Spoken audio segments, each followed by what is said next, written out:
Fantastic. Good evening, friends, students, faculty members, and alumni from the Wellington Institute of Management. Lot of our entrepreneurship friends, people from the Sindhi Chamber of Commerce, Roundtable India, lot of your the followers of Mr. Amit Kumar from the MSME Exchange and his previous assignments, and lot of the registrations which we have for this interesting webinar which we are having today. So, without spending much time, let me introduce you to the man of the evening, Mr. Amit Kumar. Actually, he needs no introduction. Amit is somebody who has been there and done it all, starting from working in a corporate to then developing multiple businesses in India, to experiences from engineering kind of streams to product based and technology, e-commerce, AI, ML, artificial intelligence companies, launching new ventures to successfully exiting them with a very great payouts, and now putting together all of these skills, to help others. That is the best thing, learn, earn, and return. That is the model on which Amit has been working. So Amit, welcome to this masterclass, and we really are glad to have you on the show.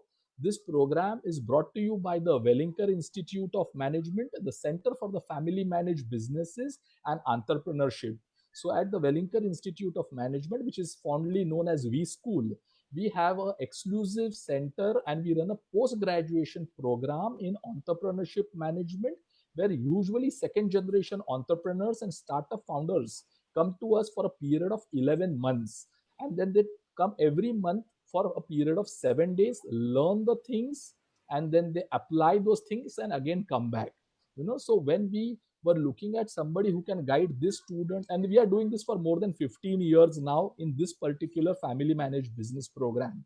So when we were doing this, we were looking at really who could be the one who can guide this, because as a business school we have our role to play. But Amit, as you are known as the doctor for MSMEs and SMEs in the country, so thank you very much for coming in. Friends, let me also tell you, Amit is the one who is a graduate from the MBA from the SPJN Institute of Management, worked in companies like L&T, National Thermal Power Corporation. He's a nuclear scientist and a very, very successful angel investor and a serial entrepreneur in himself. His current organization, which he has founded, and he leads that organization from the front, has presence in more than 400 cities in India. MSME Exchange, X, what they call it, is like a doctor to MSMEs and SMEs.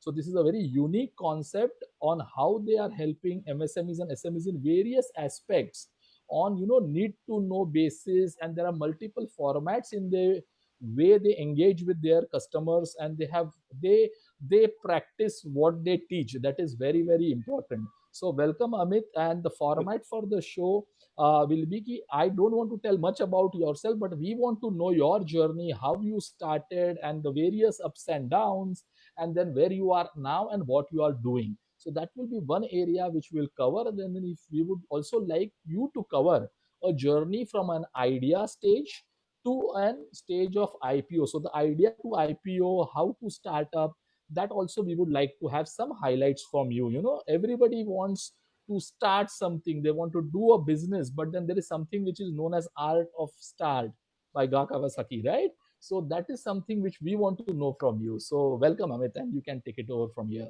Thank you, Samir. Thank you very much, and good evening, everyone. Good evening to all of you. I'm glad that I'm part of this, and thank you, Samir, for inviting me here and having this kind of session. So it's great to be back to college, back to campus. So it's a virtual campus right now, I understand, but still, it's always good to be back to campus. And my greetings to all the faculty members who are there, and my regards to all other students and entrepreneurs who are part of this. So yeah, quick introduction. For that, I will use some visual effects. So let's share some kind of slides with you. Yes. So it will.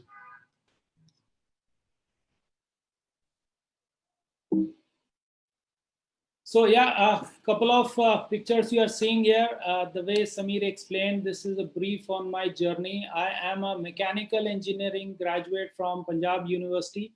I fortunately got my gold medal in engineering from Dr. Kalam. You can see that picture right there on the left top.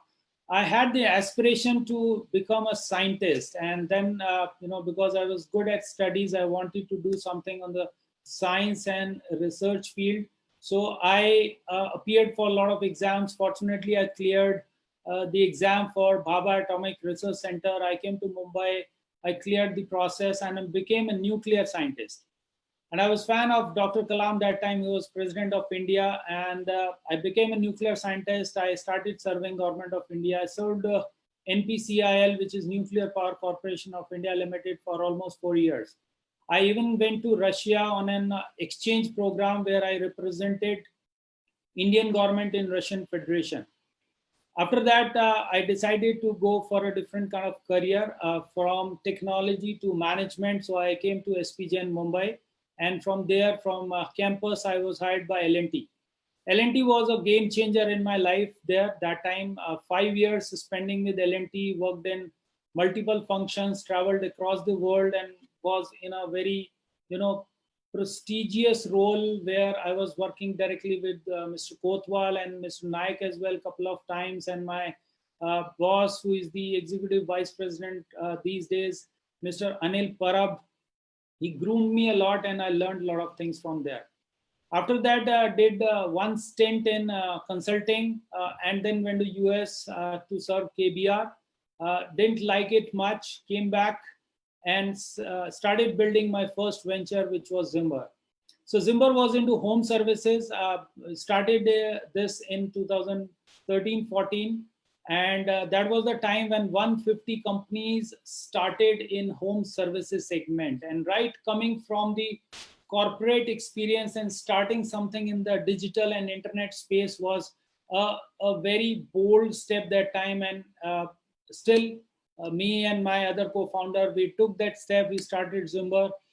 We served 500,000 users almost in Zimbar. We directly competed with Urban Clap and Howjoy, raised funds from marquee investors. Even you can see that IDG India, they presented us the award for raising our Series A. And then I sold this venture Zimbar to Quikr and then became serial entrepreneur. In between, helped a lot of companies in building their setup and helping them to build the platform businesses and help them to grow. While I was doing all these things, I got some idea on this current business of MSME X. And with this, I am now leading MSME X. These are a couple of the brands which were part of my life. Either I have worked with these brands or I have been serving with these brands. They were my customers. And somehow I was associated with all these brands. And these are the brands I always give my regards and greetings, that these are the companies and associations which have given me all the knowledge which I share with all the entrepreneurs these days. I have been venture builder, but alongside I have also became angel investor. So a couple of my investments, the Man Company, where Ayushman Khurrana is our brand ambassador, I'm part of this. I'm invested with them. Recently, I also invested in Pilgrim, another beauty brand. In between, Quikr and MSMEX, I also did a couple of crash landings where I tried some stunts, but didn't work well, and took my very early calls in those things and wrapped it up. But yes, fortunately, now MSMEX is doing something interesting and amazing. Now, Samir, if you allow me, I want to start this idea to MVP, or if you have yes, you should start that, and then I will come to the questions. Yeah. Cool. So, friends, this is something which is interesting. And Samir, one minor change I've done without your permission there. You asked me to speak on idea to IPO. Now, I break this into two pieces. One is idea to MVP, and then from MVP to IPO. Because MVP to IPO is a separate journey altogether. Absolutely. That's a journey of scale. So yes, if you are thinking about idea to MVP, that itself is the same tough and the same way it is. And from there, it's a scale journey. That's a very, very long journey. But yeah, let us focus on idea to MVP today. And then some other day, we will talk about from MVP to IPO. Sure, certainly. Okay. So what kind of, aspirants or entrepreneurs or wannabe entrepreneurs are in this stage, and they are facing this challenge or facing this problem with their mind from idea to MVP. What is MVP? I will come to that. I will explain if not all of you are aware of it. I will throw some light on that as well. So overall, there are three buckets through which the aspirants are coming and joining this idea to MVP campaign or idea to MVP phase. The first bucket is the fresh aspirants, people who are, the young students, the graduates, the undergraduates, and these are the times when either out of lack of opportunity or either as a choice, in both the cases, the young aspirants are selecting entrepreneurship as a career. Earlier, this was not the case. Very few people were doing this, but thanks to the startup wave in India, the young aspirants are selecting this as a career.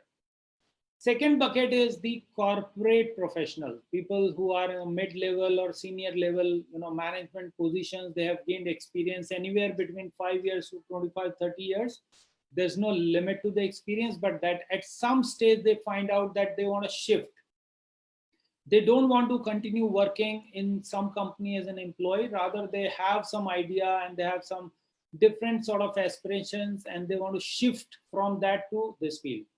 And the third bucket, what we see generally, is coming from the business background. They have either been running their own business or it could be their family business, which is traveling generation to generation. And now either for the diversification in mind or some kind of misalignment or alignment which is happening with their existing business, or some of them are again part of that same aspiration as a fresh young graduate, and they get this eureka moment in their life that this is the time when we want to start something new. So these are the three buckets generally we see, that people want to start afresh, start once again. Now, the third bucket of family business, they have some advantage. They have some experience of doing business, but this is another tough phase. So the most difficult is for the third bucket because there is a lot to unlearn. For the first two, there is learning, but the learning is in different side. And then the third bucket, they already are doing business, and for them starting something new at this stage and trying to do it in a different way, not in the very, very traditional way, the way the families have already done the business in past, rather than doing in a different fashion. So that's a lot of unlearning which is also required.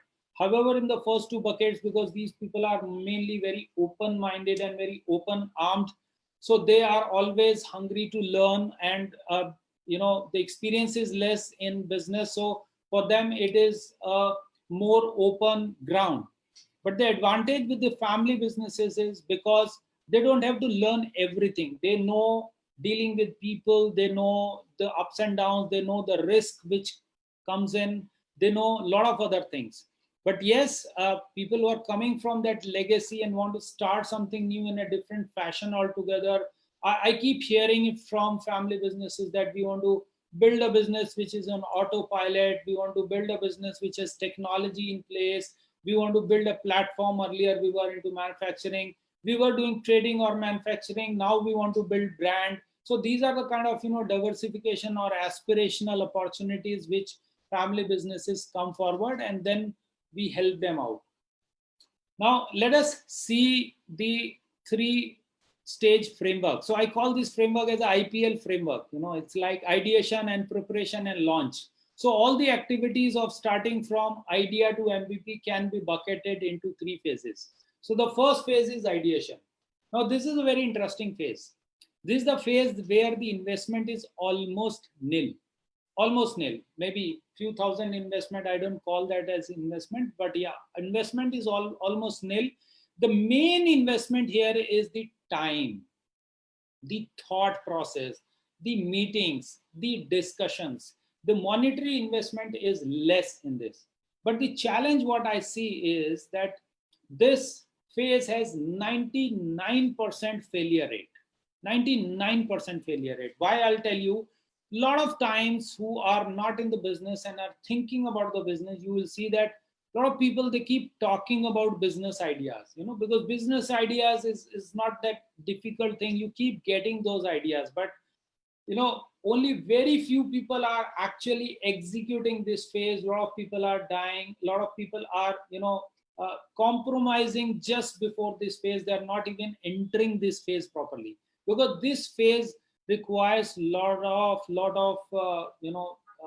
discussions, meetings, validations. I'll come to all those things, but yeah, that this stage has a very strong failure rate. Now, the next thing there is that this phase also requires a lot of passion, a lot of perseverance. It doesn't mean that in the subsequent phase that is not required, but in this phase it is required, because you don't see anything in this phase. This is the phase where everything is in air, everything is in mind, and you don't get a lot of support from others in this phase, because you're the only one who is carrying these things in mind. And that's why, to drive yourself with a lot of passion and perseverance, this phase is that way it is very important. Now, if you see overall the sequence, what I've mentioned there, the validation, the risk assessment, the business model, the financial plan, and the business plan. Now, those who come with experience, I have seen a lot of time that people are skipping this phase and directly going to preparation and launch phases. And this happens typically with a traditional mindset, entrepreneurs who are skipping this because they pay very less attention to this phase. Now, there is another extreme where I have seen that a lot of people are very much into this phase. They do all these things, but they never come to the next stage. And these are generally the professionals who have seen these things in their corporates, and they know the importance of making a business model, financial plan, business plans. They prepare all these things, but they are never able to take call. All these things remain in the PPT and Excel, and they're never going to the next stage. But people who are crossing this stage and going to the preparation, they are the one who are those lucky or the fortunate 1% people who are coming to preparation stage. Now, preparation stage also has its own challenges, because this is the stage where you'll have to go and now convince others. And this stage starts requiring some bit of investments. Now, whether you invest from your side or you raise the investment from external sources, that's a secondary thing. But this phase is a no U-turn phase. The chances of failure in this phase are like 50-50 now. Those who have come here, 50-50 of them will fail, 50-50 of them will succeed to the next stage.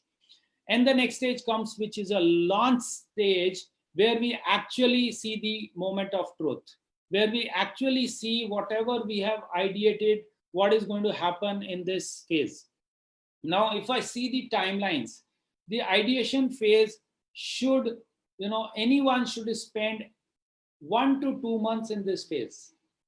Then the preparation phase is close to 4 to 6 month kind of, phase, depending on what kind of business you are in. If you are into very capital intensive manufacturing business, this phase could be as long as maybe a year also. But in more or less, this phase takes generally 6 months. And then coming to the launch phase, which has a cycle time of another 3 to 6 months, where we spend that much time. So overall, this entire cycle takes a year from idea to MVP. Now, let us go in step by step on those elements. Now, validation is something which is a validation of your idea. Now, how do we validate idea? There are a couple of scientific techniques which generally you study that in management institutes, and the eminent faculties and professors, they are coaching you in that, and those are very proven, valid techniques. But I will not go into that, the market research and all that. I will tell you something interesting, which is very practical, which as an entrepreneur you should be using. I always say this, that validation of an idea is, you sleep with your idea for a couple of weeks. And the more you get into the depth of your idea, the more you find challenges, and the more you get interested towards it. And you just measure your level of interest in the idea in week 1 and week 4. And if you find that the level of your interest in the idea in week 4 is multiple times high, you are sitting on a right idea and you are moving in right direction. In most of the cases, what we see that week on week, the interest in the idea dies down because you start seeing competition, you start seeing questions which are not able to answer, you start facing a lot of challenges in the idea stage itself, and that starts exciting you lesser and lesser. That's a sign that either you are not right for idea or idea is not right at that stage. Take a call once again. But that does not mean that you are not applying the scientific techniques of market research and idea validation. You should do that definitely.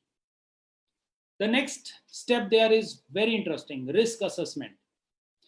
So this risk assessment is for all. And you know, how do we do the risk assessment generally? We do the risk assessment in the sense that we measure what we could get if we get success. And then we also measure what is that we are not getting or what we are losing if we are not successful. That's the right way of doing it. But there is some minor flaw in that. And the flaw is that, just take an example. If I go and give an opportunity to someone that I say, okay, every evening for 2 hours, you try to sell this mobile. And if you try to sell this mobile, and if you are successful, you will get 10%. And if you are not successful, you will not get anything. I will coach you how to sell this mobile. I will give you some introductions with the network as well. Only thing you have to do is you have to commit that you will invest your time in the evening and going and selling this mobile. I'm sure 98 or 99% people will say no to this. Why? Because the risk assessment is, what if I'm not able to sell? Okay, what if I'm not able to sell? What is that I'm going to lose? You're not going to get anything, which is fine. But are you losing anything from your pocket? No, you're not losing anything from your pocket. Only thing you are losing is your time, which is in the evening, and that is also not tradable. You are anyway not earning from that time anything. So if this is the formula you apply, you start seeing like, okay, there's no risk of failure. There is only risk of winning more or winning less. Whether I will be able to sell 5 mobiles or 3 mobiles or 2 mobiles or 0 mobile, that's only the risk. And this risk is called upside risk. So when we evaluate the risk, we should focus more on whether the risk is upside or the risk is downside. And if the risk is only upside, we should definitely take that call. If the risk is downside as well, then we should do the comparison of whether I can absorb the downside risk or not. And this applies to a lot of people who are fresh graduates and the professionals. Now, as a fresh graduate, if I attempt and if I try something, what is the risk?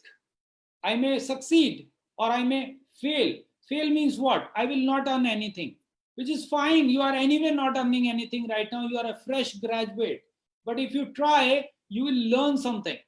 At least you will learn something. If you are not doing heavy investment from your pocket, you should definitely try that because there is no downside risk. Another thing, as a professional, when you do the risk assessment, what is that? If you leave your job and if you enter into business, what is the downside? You may not get that same job when you go back to the employment world once again if you're not successful as an entrepreneur. But the question should not be what if I fail? The question should be, if I fail, whether I will get the same job? Possibly not. Whether I will get the job in the same company? Possibly not. But whether I will get a similar job? Okay. But even if you get a job which is one level below what you left last time, is it worth it for you? Are you ready to absorb that? Are you doing it for your passion and the kind of upside what you can see if you are succeed? Can you bear that much pressure? If you cannot, you will not be able to take call. But this kind of thinking, that if you are so low in confidence that you're not even able to take call, that if I fail in entrepreneurship, whether I will come back to zero and I will not get the job at all, it means there is something wrong. Something wrong in your overall years which you have invested in your job. How this can happen that you will not get job at all? And even if it is a risk of couple of weeks and couple of months sitting idle, you should do that calculation whether you can absorb that period, and whether you like to be called as a failed entrepreneur or not. If that is something which you can absorb, you should definitely try and take the risk. And those who are not getting this confidence at all, that I will lose the job and I may not get the job at all, they should never do it, because they need to first gain that confidence, because with that low confidence you will definitely not be able to succeed in entrepreneur world as well. So this is how the risk assessment should be done. And if you are feeling that kind of thing, the best advice is go and talk to people who have done it. They will be able to solve your queries. They will be able to help you with that risk assessment better, rather than doing that on your own. And then comes the scientific method of making a business model, making a financial plan, making a business plan, or a pitch deck document, what we say. And trust me, most of the people, they actually leave this phase and they jump to preparation phase directly, because we feel that these things are theoretical. My friends, these are not theoretical things. Even if you are going and raising money from anyone, these people are going to ask you what is your business model, what is your financial planning looks like, where is your pitch deck or business plan. And these documents gives you confidence. You are not making these documents for investors or for others. This shows a planning at your end. And that's why I say the ideation phase is a nil investment phase. If you are investing your 2 months in this phase, you will get tremendous amount of clarity, and you will save a lot of money in preparation phase. We have hundreds of cases where people come back to us and then they talk that we have made this kind of loss in the business, and then we ask them a simple question, okay, share your business plan or share your financial plan with us, and they say, nahi sir, wo to nahi banaya. And that's a surprise. How can you invest lakhs and crores of rupees in a preparation phase without going through the ideation phase? This investment of time and some small amount saves you tons of money in the preparation phase. Then comes the preparation phase where we launch a company. I'm not going to do these details, the proprietary firm or a private limited firm, what kind of company. These things are very standard these days. You reach out to some CACS and they are able to help you in company formation. Then either you put in your own funds or you raise investment from your close network. Now here the mistake what is done, we want to get into preparation phase, and in this phase itself we start thinking that I want money from VCs. VCs will never invest in preparation phase because they are only coming after MVP and product market fit. However, you can raise some bit of money from the closed network and some angel investors, but in a closed network only.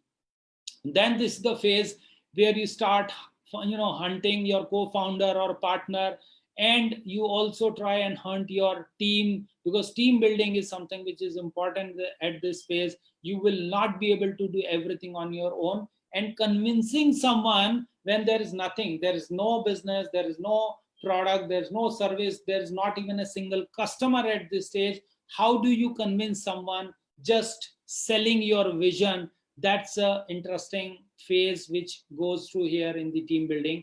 And then you start working on the product building. Now product is a replaceable term here. It can be a service, you can be into a trading business, you can be into manufacturing business, you can be in technology business.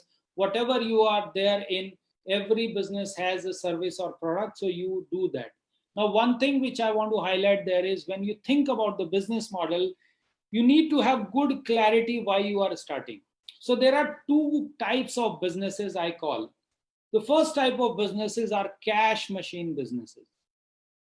The second type of businesses are wealth machine businesses.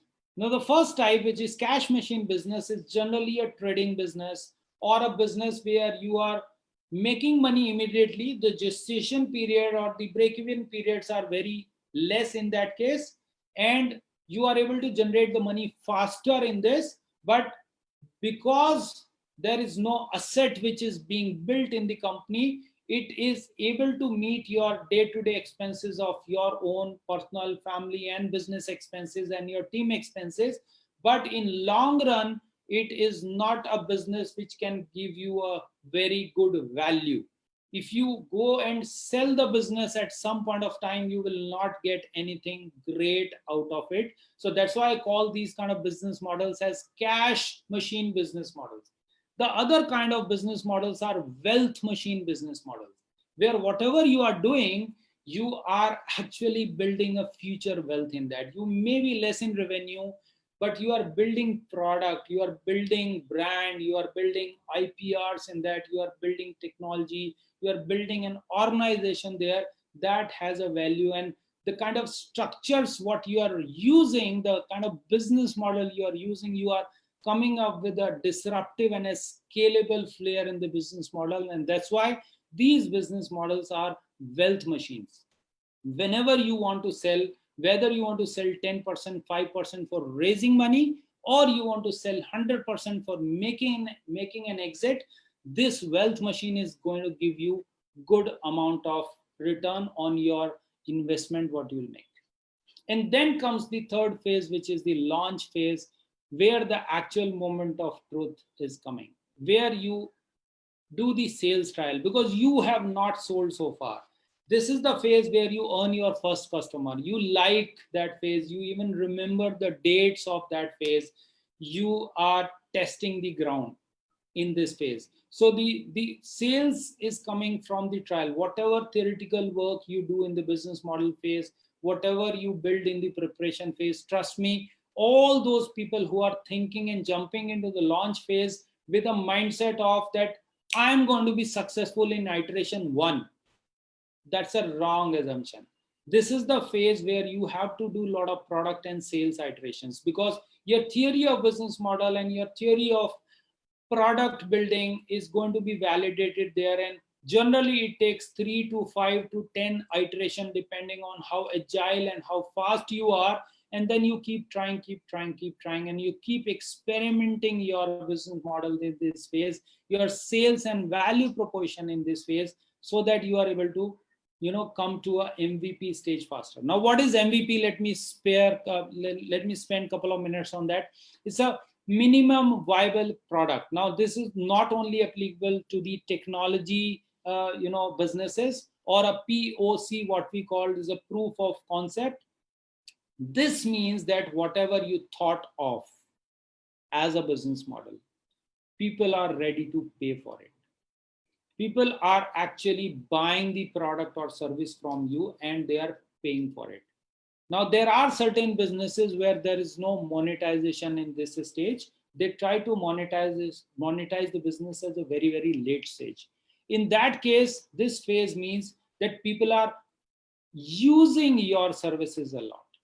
Even if they are not paying, because you have decided that you are not going to monetize, people are using your services and product more and more, and there is good amount of traction. And this traction does not mean 1, 2, 3, 4 orders in a day. This traction means couple of 100 orders in a day kind of traction if you are into a B2C business. And even if you are in B2B business, this also means few lakhs of transactions every month are happening, something which is beyond a basic critical mass.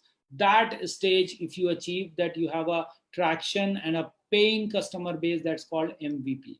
Now, there's a very fine difference between MVP and product market fit. If you are at MVP, you can raise funds. But if you are at product market fit stage, you can raise funds gracefully. What is the difference? In product market fit, you see a good amount of repeat user base. So now I say this, some people, they build very complementing teams. They are fantastic in selling and fantastic in marketing. So when you are good with marketing and selling, you can sell it once. And there are a lot of early adopters in market. They can buy or try your product service. But if you are acquiring 100 users, you have to every month acquire 100 users, because all those users who tried your product or service, they are not coming back. It means you are good at selling, but you are poor at product market fit. Somewhere your value proposition and your product features are not meeting the user requirement, and you need to work on your repeat. So the moment you work on your repeat and you are able to find a good balance of 60-40, 40-60, you see a good amount of repeat coming, it means not only you are good at selling and marketing, you are also good at the delivery of your product service, and that proves that you are now set for growth. And that is the stage where you should be going out in market if you want to raise fund, or if you don't want to raise fund, this is the time when you can pump in your own money in the business and can get the growth. Before that, if you try to pump in the money and get growth, you may end up in huge losses. I will take up the questions on this phase, but before that, I want to share one interesting example with all of you. Now, a lot of you may be thinking that, okay, Amit, this is all like too much of theory and looks like too much of preparation. And we have seen people doing their business like anything. They launch the mask business in a week, they launch the sanitizer business in a week, and they start making money. They are not generating a wealth machine, they are doing a cash machine business. That business can be done that way, but if you really want, you have to pass through all these stages if you really want to do a wealth machine business. And the simple example is that if I ask all of you that you have one task of cutting the wood log which is there in between, some of you are going to say that you will take a tool of choice number 1 and tool of choice number 2. Now we know that the tool of choice number 1 is a cutting edge tool, it's a latest tool, but this is more sophisticated tool. Now tool number 2 is a jugaad tool, and that kind of jugaad tool or jugaad philosophy or a jugaad methodology can only give you success for some time, not success in long run. If you really want success in long run, you should know what your competition is doing. And competition these days, all other entrepreneurs out there are using cutting edge tools, whether it's a framework of business model, whether it's a good financial plan, whether it is using the right technologies, whether it is doing the right kind of networking, whether it is going out and subscribing for online learning and applying to that, or whether it is getting hand holding. So you need to have good tools, you need to have good techniques also, because with the tool number 1, if I say fine, you got a good tool, but there are two different people, one is cutting this log like this and other is cutting the log like this. The person who is using this technique is the person who is using the right way of the tool, the right technique of the tool. And not only tool helps, the tool also is always combined with the right technique. The moment you use right technique, you get results faster. And a lot of times you don't know everything on your own. And that is the phase where you should reach out for help, and you should go and take help if you really want to increase your speed of execution. Now, what we do quickly in a minute in MSMEX, we do this only. We help entrepreneurs in various ways. We introduce entrepreneurs with different philosophies and techniques. Whatever you learn in college and campuses, you start using that, but then in real life, you start facing challenges. You know the theory, but you need someone who can handhold you with, on day-to-day basis, and can help you traveling that journey along with you. And that's what we do. We have a lot of experts which are coming from various functions, and these experts are available on demand. You can schedule a call with these experts for as small as 30 minutes. They will listen to your problem, they will handhold you, they will guide you.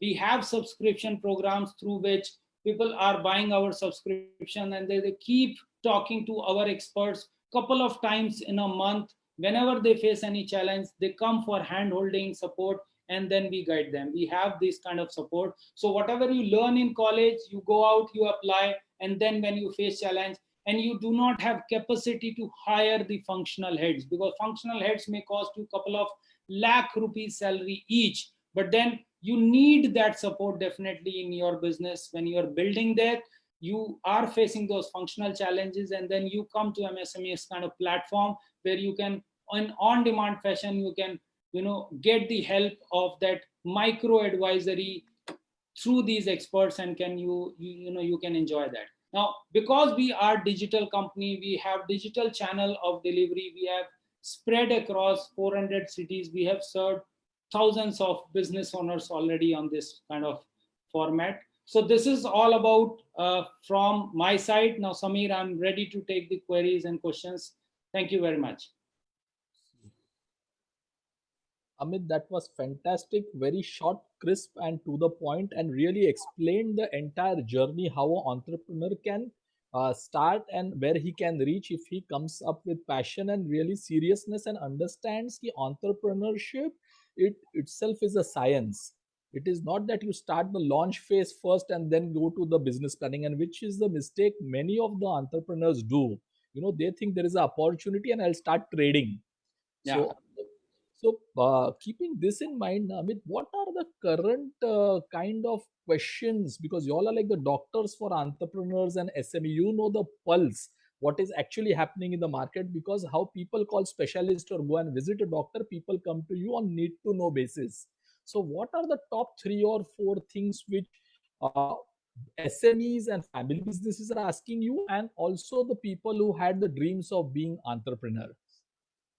Yeah, so I'll slice this into 2 parts. One, for those people who are new into this field and they want to start, for them, right from the clutter on the idea, or how should I validate this, where should I launch, what kind of business model should I pick up, what kind of technology should I be using, from where should I apply the funds for, should I go to bank, or should I try something in my own network, and so on and so forth. Because these people, they are exposed today, they have seen a lot of other fellow entrepreneurs or fellow professionals, and because of that awareness, they don't want to commit those mistakes. That's why they are asking these kind of challenges.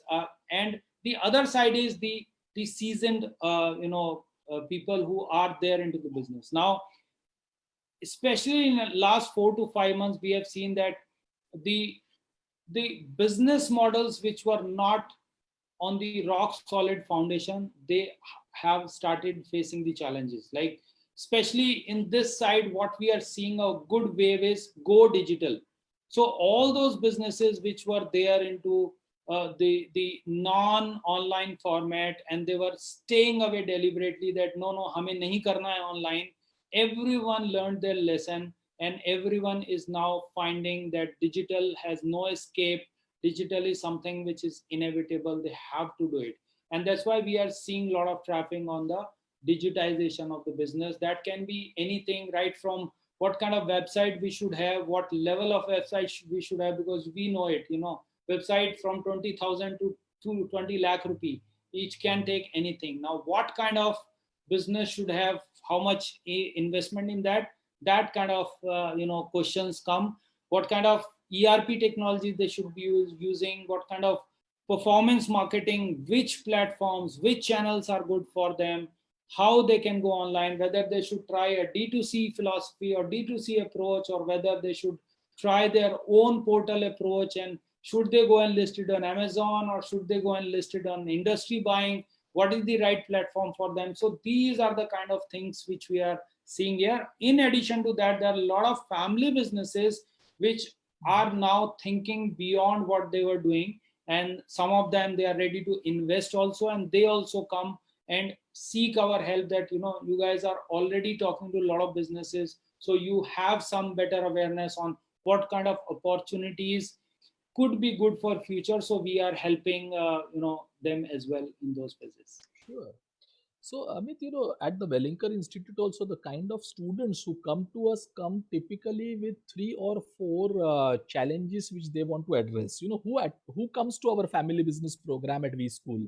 People who are already, most of them are second generation business owners, and now now the student is joining the family business after a graduation or 3 to 5 years into business, and now he's trying to figure out. So there are questions which, and there are this very selective questions which all entrepreneurs have, whether family business or seasoned entrepreneur. One is digital transformation of existing businesses, putting together systems, process, and operations. Third is succession planning and sibling rivalry and generation conflicts. So we wanted to know your views. How do, because these are real challenges in real family businesses. So what are your views on that? Yeah, so see, this is something which is which is very frequent. The way you said, this keeps coming. So there are two buckets, the way you explained. One is where the conflict has gone to that stage where it is difficult to resolve. Other stages where the conflict or the misalignment is still in a friendly manner, and then they are trying to figure out. In both the cases, this can be solved by a right mediation. If they try to solve on their own, and generally this happens, they go and involve someone else. But the challenge is they involve someone else, and that someone else is also not an expert. They can only understand the family. So how we say a normal business and a family business is different. A family business is a business and family both together. So Without understanding the family dynamics, if we only treat business in a standalone way, it is going to be a disaster. So we need to understand both the part. Now, when someone comes from the known network, they are only understanding the family part of it. yes. And they try to resolve the family issues, keeping business aside. While the right solution is not that. And if you involve some expert only on a very short notice or on a very short engagement, they will only solve your business problem. They will not solve your family business problem. For that, it is always advised that you pick someone and involve them for some time so that they are able to understand the entire dynamics. It is like solving a crime case. So possibly I'm using a wrong term here, but it is solving a complex problem where you need to understand each and every nitty-gritty, the relations, dynamics between the family members, and then the business, and then try and solve that. So that is the right approach which is generally used. So in fact, I purposely started with family business, but when the real questions come here, in a family business, at least you have an incubation and a support of senior members of the family. But usually the next breed of people who want to become entrepreneurs today are somebody who are isolated and alone with an idea in mind. So I wanted to know, what is the role of a co-founder, and how do you really get a right fit of a co-founder, and are there any formal ways to get a co-founder? Okay, so the right fit on the co-founder is a framework which generally I recommend, that the right co-founder is complementing in the skill set and exactly aligning in the culture and attitude. So the culture and attitude of the co-founder should be exactly aligned with you without much of a difference. But the skill set should be complementing. So say, for example, if I'm good with marketing, someone else is good with the operations, that's a very good team. But if culturally we have misalignment, the integrity levels are different, the exposure or the open-mindedness is different, that will lead to clashes. So nothing is right or wrong, this much integrity level or this much, everything is right. Whatever is your level, select a person of the same level with you. If you try to do this, later on it is going to burst. So complementing team and aligned values is the right way of selecting the co-founder. Now in that also, the next stage is that the question you ask, okay, is there any formal way of selecting the co-founder? The best way is to reach out to your network and then select the co-founder from the known set of people. But in case there are that chances are not there because of the skill set what you're looking for, then in that case you can reach out to platforms like, say, Angel List, or you can post it on LinkedIn. You can extend your network. You can come to the platform like you, or come to the platform like us, where we have a lot of professionals and entrepreneurs and people keep exploring a lot of business ideas. So we do this as well, that whenever we see that two different people are confused and they want to start something new, and if we see that they can make some sense, we introduce them. You see, you guys are making some sense and we see the complementary skills, you talk to each other, maybe there is a possibility of getting into some kind of co-foundership. Sure. So yeah, these are the formal ways which someone can try. So will I be right in saying that the process to identify a co-founder is very similar, because these people also need mentors? Yes. So is it the same way that one should go for looking at mentors? Yes, it is. It is that the evaluation of co-founder should not be done in silo. That Okay. you found someone and you are only doing it. Like say, for example, if I am selecting a co-founder for me, I will go and introduce the person with someone who know me very well. Okay. Because the value match is difficult for you to do. Someone else who know you very well thoroughly can do a value match with you. So if you introduce, and that person may be your father, that person may be your uncle, that person may be your family member, that person may be your teacher, your professor, your previous mentor, or your very close friend, but someone who has very good understanding on reading people, someone who can understand that. So the technical skills of the founder should be evaluated separately, and the value system of the founder should be evaluated separately. And it should not be jumping onto the conclusion that, okay, founder, co-founder, let's join hands and go for it. You should have a dating period, couple of months. Sure. Slowly in that period, you know well, and then you move to the next stage. Sure. So before I take questions from the audience, I have two more very relevant questions. One, see, everybody wants to start a startup or start a new line of business, and that is the theme of our seminar today. But most of the people are non-technical people, and the entire fantasy about startup is high tech, high technology, the Googles and Snapchats. That is what that feeling is. Startup matlab wo sab kuch. So how can somebody who's a commerce graduate or who has a Gala stationery store, how can he do something, or what are the avenues where businesses can be created even in this market? And you are not a technical person, engineer from some college or a dropout and all of that. Yeah, so dropout is also a qualification. You are right. Yes. It's a qualification. So see, I'll state it this way. I'm a mechanical engineer. I spent my 10 years in nuclear technology and then a couple of years in consulting here and there. And then finally, I decided to do something on the internet. In 2013, when I jumped into the internet commerce first time, I was like, literally, if I say now that time I was thinking that I know well. Today, if I compare, I was like close to zero, nothing.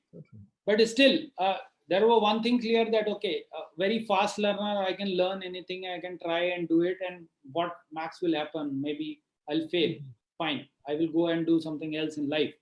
So with this thought, if I say the technology is, if you are starting a company like say WhatsApp or a Snapchat, which is a software product, then there's no choice.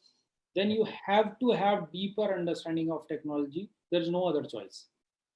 That is a mistake which most of the people do. They start thinking of building a very high-tech idea and their background is not technology. Yes. In that case, it is not like you need a co-founder of technology with you. You may be good with business, but then you need someone like say Steve Jobs was a creative guy. He was more on the product, but was not into the coding. But then he picked up a co-founder who was good with engineering. So that way you make a combination. But then still, you cannot be far away from it. You need to have some exposure on the technology as well. Now, coming to your question of if someone is coming from a stationery shop or some kind of gala or some kind of manufacturing, see, these are also businesses. It is not that the startup is only the technology. It is not what is making the startup a scalable or a disruptive because of technology.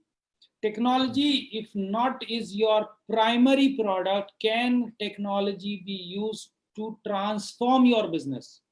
Sure. Even if you are not doing that, can you make a business model which is scalable? Can you make a business model which is scalable? Like say, Lijjat Papad has zero technology. But then the model is a modular model where it is scalable. At every module is a module which is a structure in itself. You create one structure, you create that with a lot of processes and systems, and then you keep on multiplying it brick by brick, and you create this entire fort of it. The technology can play a role at a later stage. In some cases, these days, when the business grows beyond a limit, and when you feel that now it is going outside your control regime, that time you can use any mini ERP, any digital technology to have a good control on the business. However, your business may not be technology driven. I will say Chayos is a non-technology business. Absolutely. Cafe Coffee Day is a non-technology business. Gold Gym is a non-technology business. All these businesses are funded businesses, and they all are wealth machines. They are not cash machines. Yes. They are wealth machines. These businesses are sellable businesses. So true. So true. Fantastic. Fantastic. So I will just take some questions from the students who have raised hands. So Rajat Madan, I am taking you live now. Okay, you can ask your question. Yeah, Rajat.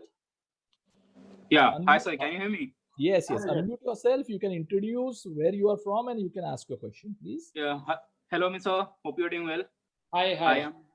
I'm Rajat, sir, and I'm working in Advanced Swim Technologies. It's a family business. I'm a second generation of my family business, and we are into manufacturing of machine components and various other dies and jigs fixtures. I'm a mechanical engineer myself. Great. And currently I'm pursuing MBA from Wellington Institute. Awesome.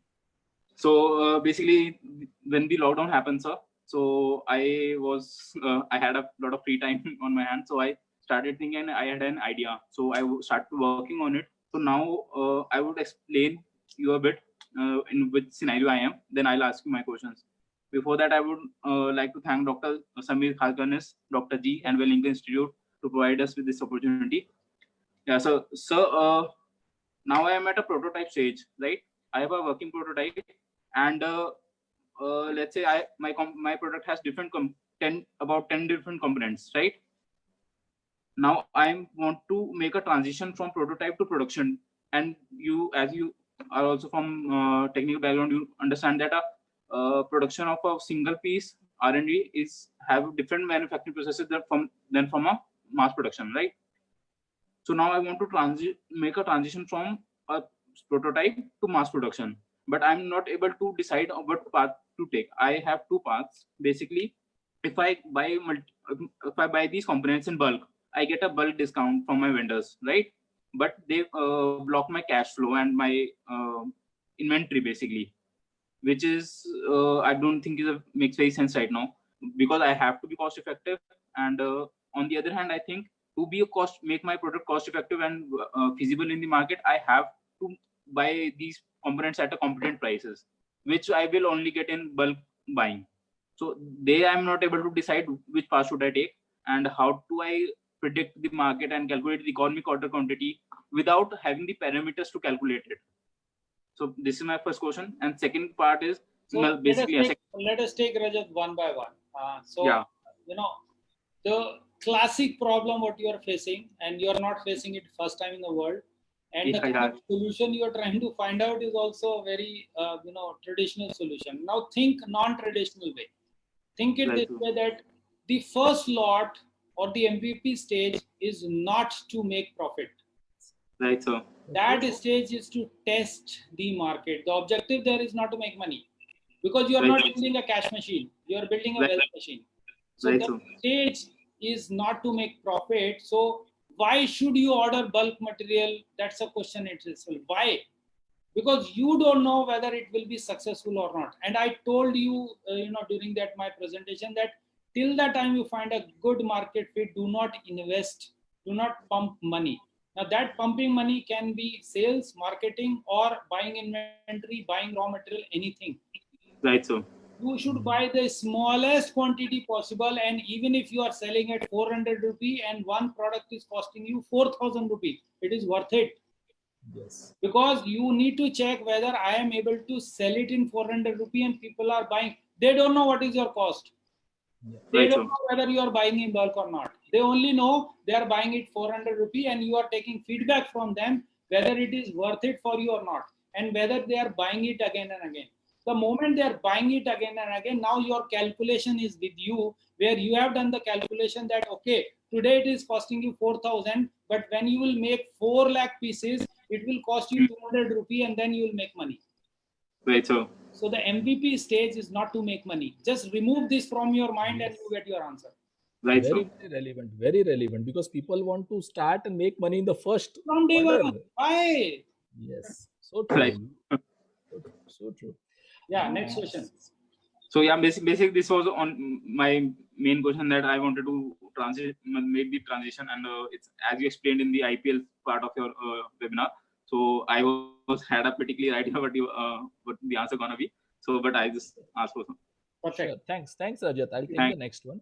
So before that, Amit, I will ask you one question because I'm summarizing the questions coming on Facebook and otherwise also. So Sure. very one big dilemma question for everybody in life, experienced guys and fresher is one.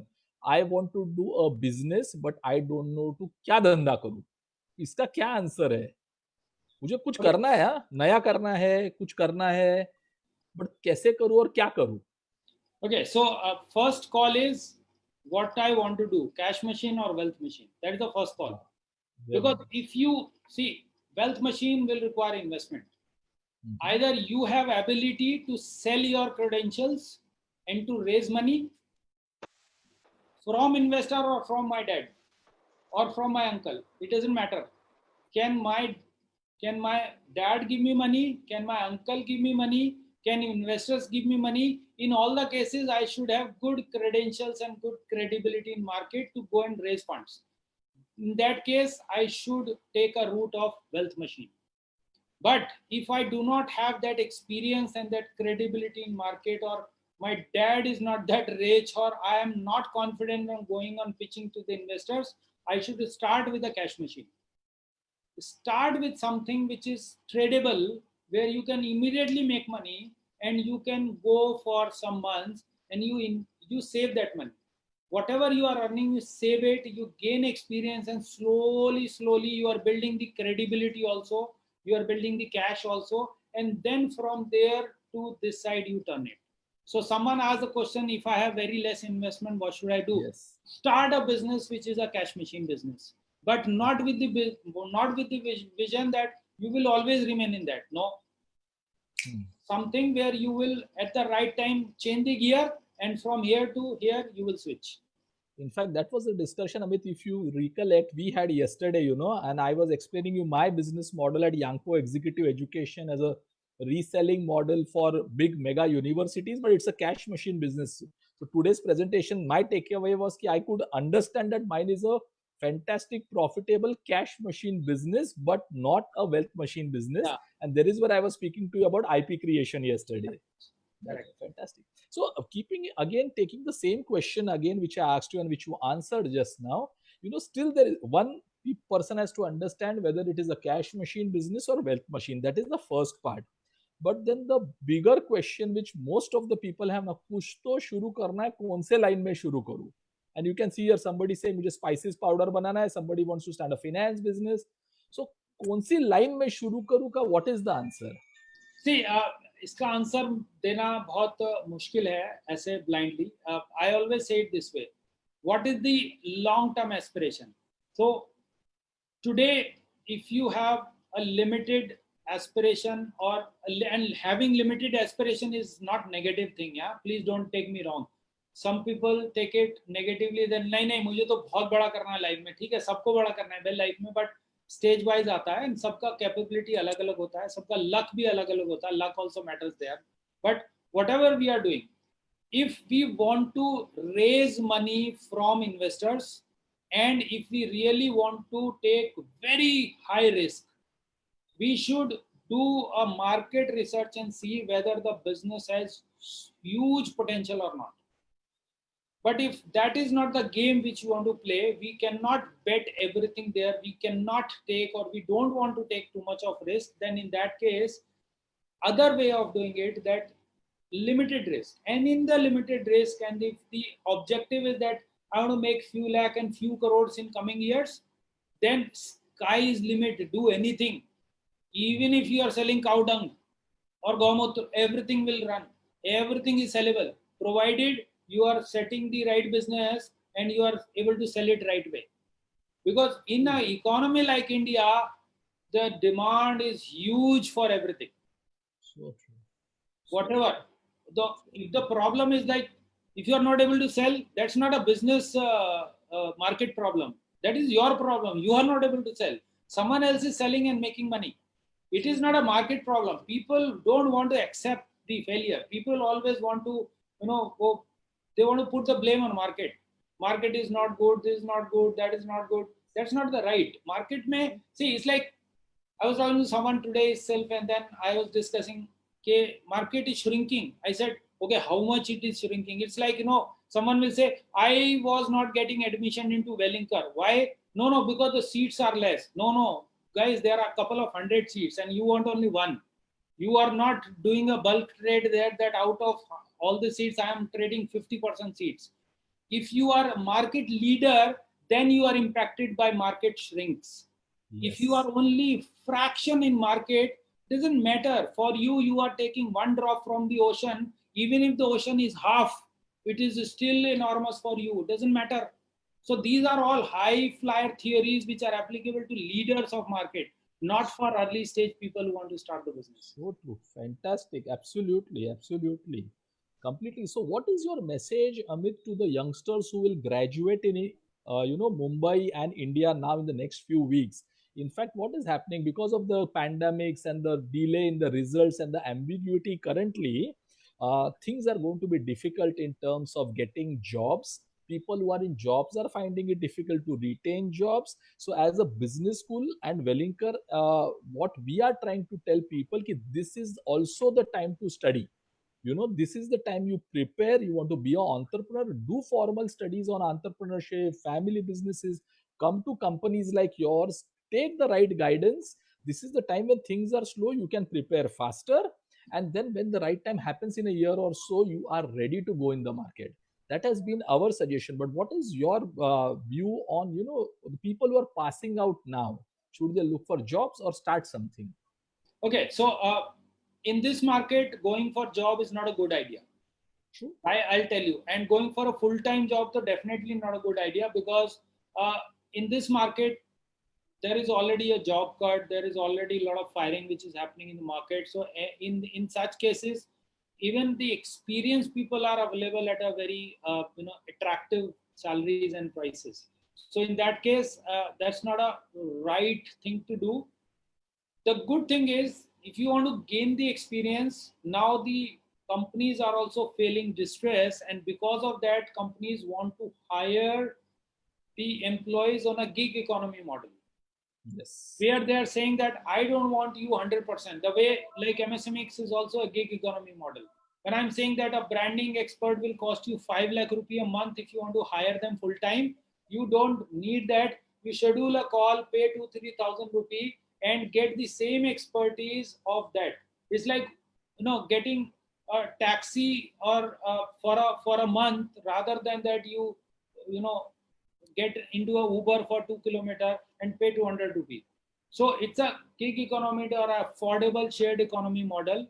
So that kind of model is there in market. If the young aspirants, they can get listed on certain freelance platforms and be available for the gig economy model, people are still ready to hire them.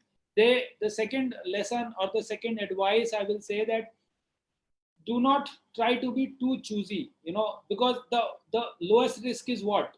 You anyway do not have job. So whatever is coming your way, do it. And by doing uh, any job for first year, second year does not decide your career. You see my case, going and working in a nuclear power plant, becoming a nuclear scientist, going to Russia, and today doing something else totally. So the early first couple of years does not matter. You consider it as your paid internship, where you are getting salary or some kind of remuneration, and still you are learning in different sectors and in different functions. Whatever comes your way, take it.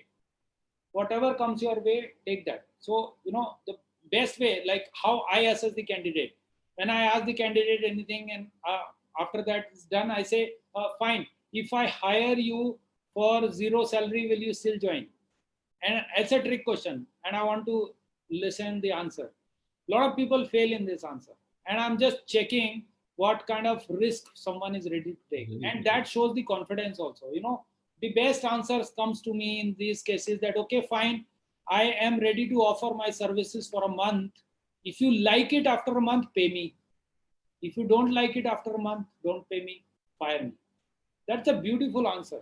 So true. If someone is ready to take a shot for a month because they are confident about their services, and someone who does not have confidence on their services, they will never give such kind of offer. They will say, "नहीं भाई, पहले salary चाहिए, बाद में काम करूँगा." Fixed salary. Then why should I take that kind of risk? So that's the kind of thing.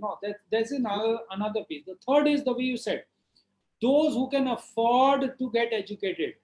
Do it now. Even in the corporates, it happens. Always in the downturn, in the recession period, corporates are sending their employees for training and coaching. Completely. That's what we do. That's the best time, because in market, this is the time when you are, you can leverage this time and utilize this time in coaching yourself. Now that can be a formal coaching, informal coaching, doesn't matter. It can be an online coaching, doesn't matter. Anything. Coach yourself, enhance your education, and be ready for the good times. Because everything in life is a cycle. These times, tough times will go, off 6 months, 1 year, or some other period. But you should be the first one ahead in the curve. Whenever the market is opening up, you have some kind of internship or gig economy experience. You have the real life experience from the working with entrepreneurs. You have the formal education also. You have the higher education also. You are all the possible checks.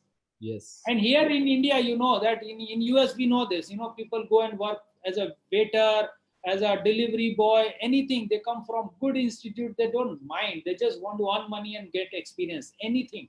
They can go and stand on a Starbucks counter also. But here in India, we feel bad about these things, and that's what saddens me. If I give some kind of task to someone, every young graduate wants to work on a strategy.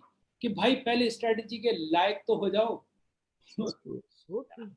In fact, Amit, at this stage, as we are now nearing to end the program, you were sharing with me the kind of offerings what MSMEX does. Speak to the expert, talk. I think you should spend some few minutes on telling what actually you all do that will benefit them.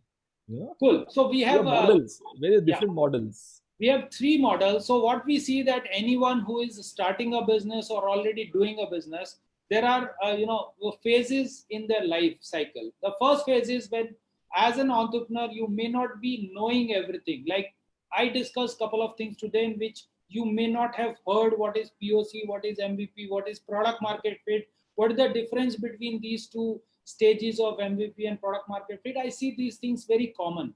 So there is a stage where we call I don't know that I don't know. मुझे पता भी नहीं होता है कि मुझे पता नहीं है.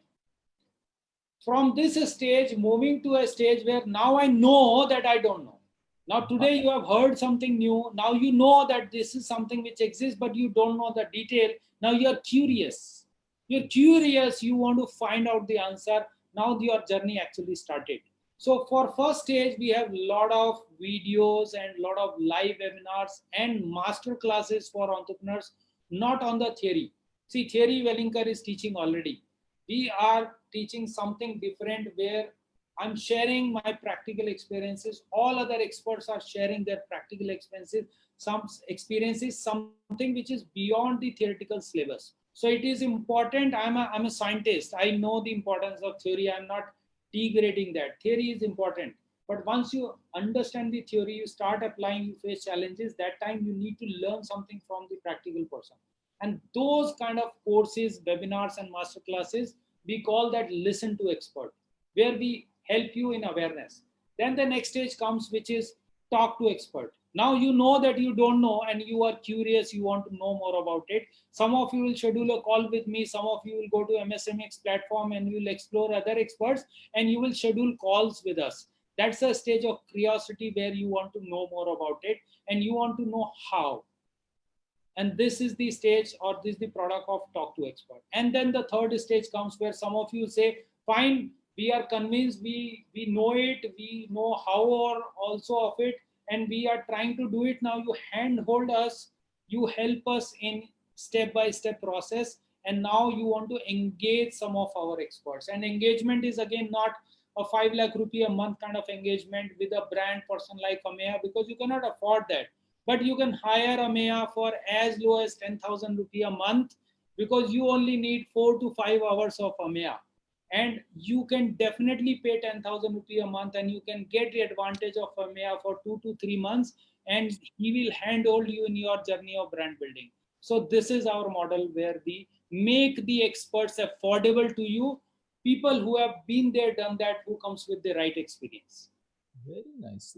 I think it's a very unique and one of its kind model in India. Typically, what we are doing for the benefit of people who are not from our V school system, what we do at Wellinkers, and Amit, you would also like to, whether you like it, what we are doing for the last 15 odd years. We run a family managed business program in Wellinkar where the business owners, usually second generation, come to the Mumbai campus for 7 full days. They come on a Monday, they go back on a Saturday. They come from across the country, from manufacturing, retail, real estate, hotels, all of this. They acquire knowledge for 7 days in theory, in case studies, and market visits. And then we make them apply that for the next 21 days in the business.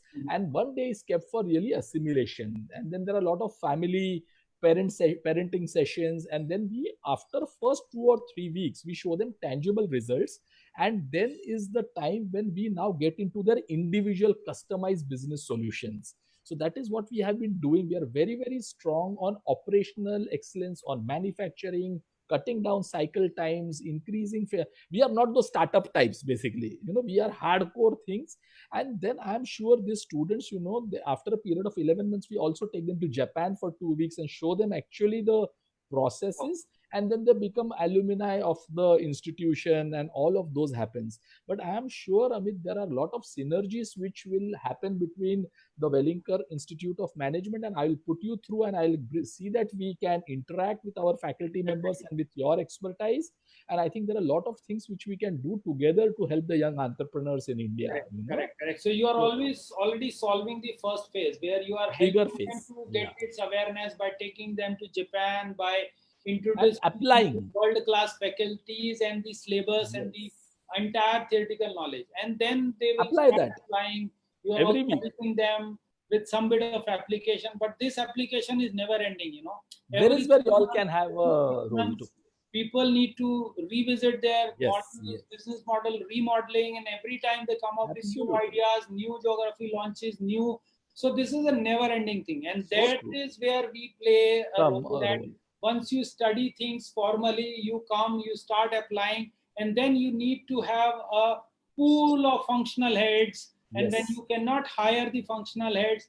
We are your virtual functional head. We are there to help. Absolutely. That is where I see the synergy happening, and fantastic.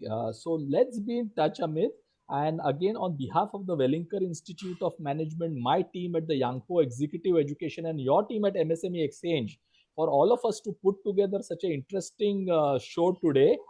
So best of luck to you in your endeavors, Amit. And thank you very much for sparing your time today. Yeah. And thank you, friends. Be tuned to the Yangpo Executive Education channel and the Wellinkar channel for such interesting webinars and masterclasses that we will continue to do. And we will again look forward to have Amit to talk to us on some other different interesting topic. So thank you very much, and enjoy your weekend. Perfect. Thank you. Thank you very much. Thanks, everyone, and all the best. And for anything, any kind of support, please reach out. You can contact Samir as well. Samir can. But you can also, I mean, just type your email ID or some contact for them, because people have been asking for that. Okay, so let me share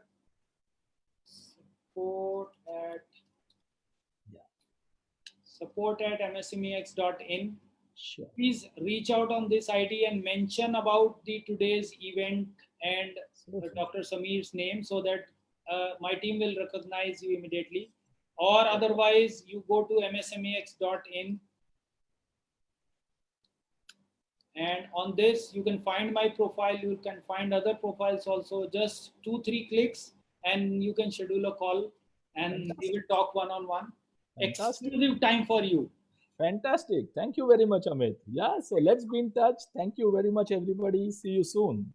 Perfect. Thank you. Have a lovely evening. Bye.